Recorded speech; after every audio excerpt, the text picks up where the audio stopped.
Hello everyone, आज हम करने वाले हैं बहुत ही इम्पोर्टेंट टॉपिक आपका साइंस का, जिसका नाम है मानव उत्सर्जन तंत्र। तो उसका पहले डायग्राम बनाएंगे और फिर उसकी वर्किंग समझेंगे। तो चलिए शुरू करते हैं। तो चलिए फटाफट से इसका बना लेते हैं डायग्राम बनाने के लिए सबसे पहले हम बनाएंगे दो नली का।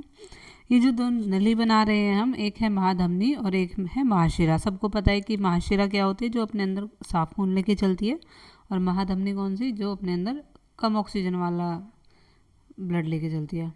अब दोनों को दोनों वृक्कों से मिलाना है, दोनों नलियों को दोनों वृक्कों से मिलाना है, और फिर दो नली हम नीचे की तरफ निकाल देंगे, नीचे बना देंगे हम मूत्राशय। और ये जो मैं ग्रीन कलर से कर रही हूँ, ये है हमारी धमनी। ये धमनी को डिनोट कर रहा है कि जो ये हमारा ब्लड है जो साफ़ होने के लिए आया है, वो आ रहा है। और जो ये पिंक से कर रही हूँ, ये है शिरा। हालांकि ब्लड तो दोनों वृक्कों में ही जाता है, साफ ब्लड भी दोनों वृक्कों में जाता है, गंदा होता है जो वो भी। अब हम इसकी वर्किंग समझ लेते हैं। तो सबसे पहले क्या होता है, जो महाधमनी होती है वो गंदा ब्लड लेके आती है वृक्क के पास, और दोनों वृक्क यानी दोनों किडनी उस सारे ब्लड को साफ़ कर देती है और उसमें से अपशिष्ट पदार्थ बाहर निकाल देती है। तो इस प्रोसेस में जो हमारे ब्लड में ऑक्सीजन लेवल होता है वो कम हो जाता है। तो यहाँ तो हमारा ब्लड साफ़ हो गया। उसके बाद साफ़ होने के बाद किडनी महाशिरा में ये ब्लड भेज देती है। महाशिरा तो साफ़ ब्लड ही कैरी करती है, तो महाशिरा उसको फिर दोबारा ऊपर ले जाती है शरीर में, और उसकी ऑक्सीजन पूर्ति करवा के हृदय को ला के दे देती है कि भाई अब तुम पहुँचा दो पूरे बॉडी में। तो इस तरह ये वर्क करता है। तो ये आपका मानव उत्सर्जन तंत्र, आई होप कि आपको समझ आया होगा। अब चलते हैं इसकी थ्योरी पार्ट पे। तो सबसे पहले हम बात करते हैं उत्सर्जन की, कि उत्सर्जन क्या होता है। अपशिष्ट पदार्थों एवं अतिरिक्त लवणों को शरीर से बाहर त्यागना उत्सर्जन कहलाता है। यानी हमारे शरीर से अपशिष्ट पदार्थों को बाहर निकालना उत्सर्जन कहलाता है। उत्सर्जन से संबंधित अंगों को उत्सर्जन अंग कहा जाता है। जितने भी उत्सर्जन में अंग सहायता करते हैं उन अंगों को क्या कहते हैं, उत्सर्जन अंग। जैसे किडनी हो गई, जो भी मूत्रवाहिनी, ये सब क्या है, उत्सर्जन अंग है। और इन अंगों के सामूहिक रूप को उत्सर्जन तंत्र कहा जाता है। उत्सर्जन तंत्र किन्हें कहा जाता है, इन अंगों के सामूहिक रूप को। जब एक ग्रुप बना लेते हैं सारे अंग तो उसे कहते हैं उत्सर्जन तंत्र। मनुष्य में निम्नलिखित उत्सर्जन तंत्र अंग पाए जाते हैं। पहला है वृक्क यानी किडनी, मूत्रवाहिनियाँ, मूत्राशय और मूत्रमार्ग। ये हमारे चार इसमें बेसिक हमारे अंग है। अब देख लेते हैं कि ये चारों अलग अलग क्या काम करते हैं। इन चारों का अलग अलग काम है, तो क्या क्या इनके काम है।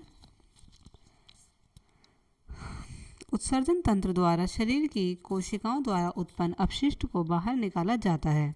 इस तंत्र में वृक्क बहुत महत्वपूर्ण भूमिका निभाते हैं।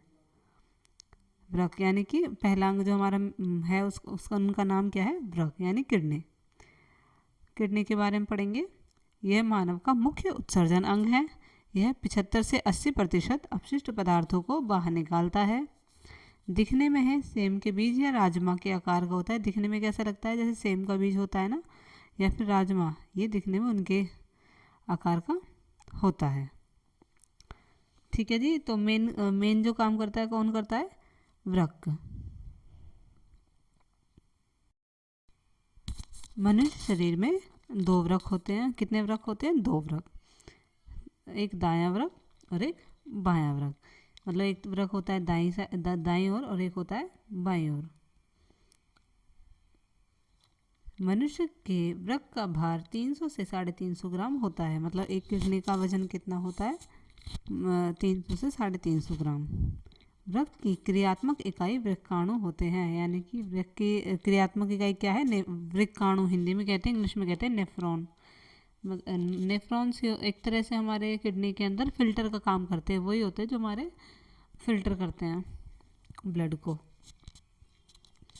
आगे सेकंड पार्ट है मूत्रवाहिनी। प्रत्येक वृक्क में बने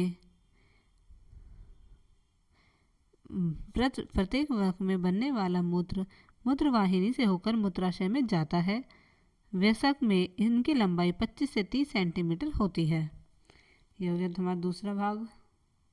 आगे जाते हैं मूत्राशय। मूत्राशय एक खोखला और लचीला अंग है जिसका कार्य है मूत्र का भंडारण करना। यह लगभग 300 से 800 ml मूत्र का भंडारण कर सकता है। ये यूरिन को स्टोर करता है, यानी मूत्र को स्टोर करता है। अंतिम भाग है मूत्र मार्ग। वह नलिका जिससे मूत्र को बाहर निकाला जाता है उसे क्या कहते हैं? मूत्र मार्ग। महिलाओं में इसकी लंबाई होती है 4 सेंटीमीटर और पुरुषों में इसकी लंबाई होती है 20 सेंटीमीटर। आई होप आपको टॉपिक समझ आया होगा। अगर आप कुछ पूछना चाहते हैं तो मुझसे कमेंट बॉक्स में पूछ सकते हैं। मिलते हैं नेक्स्ट वीडियो में, तब तक के लिए बाय बाय।